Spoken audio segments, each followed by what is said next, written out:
Why she gets bored with good men, and what it really means many relationships don't end in betrayal. They don't end in conflict.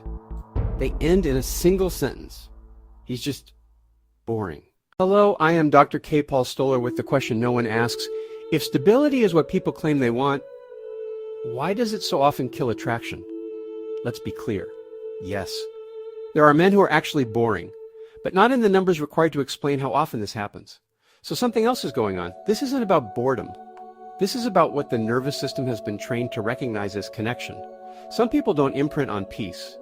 They imprint on unpredictability, emotional spikes, volatility, where love felt like tension, then relief, distance, then closeness, anxiety, then validation. And without realizing it, they don't just remember that pattern, they become wired for it. In the beginning, every relationship has novelty, uncertainty, anticipation. That's dopamine. But long-term connection, that requires something else. Safety, consistency, predictability, that's oxytocin. And here's where it breaks. Some people never make that transition. So when the emotional spikes fade, they don't think, this is stability. They think something's missing, and then it happens. She starts to feel disconnected, unstimulated, seen, unsatisfied, not because the man changed, but because the relationship stopped producing intensity. So she calls it what she can understand. He's boring. But what she's really saying is, this doesn't feel like what I'm used to calling love. Here's the problem. You can't screen for this with questions, because most people don't know they're doing it. They'll tell you they want peace, stability, consistency, and believe it. But their behavior tells a different story, and behavior always wins. So how do you detect it early? You don't interrogate, you observe. Give her consistency, calm attention, no emotional theatrics, and watch carefully. Does she lean in or subtly pull away?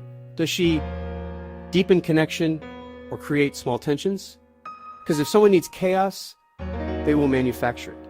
Even in the beginning, ask one question: how do your relationships usually end? And listen. If you hear, I get bored, I lose attraction, something just feels off after a while, that's not bad luck. That's a pattern. But here's where men get it wrong. They hear this and think the solution is to become unpredictable, to create chaos, to perform. That's not the answer.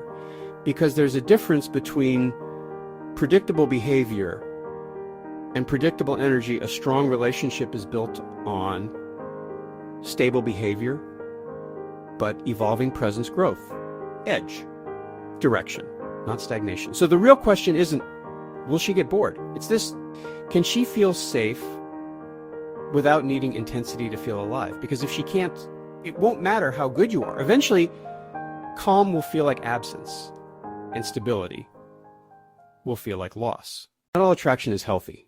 Learn to tell the difference.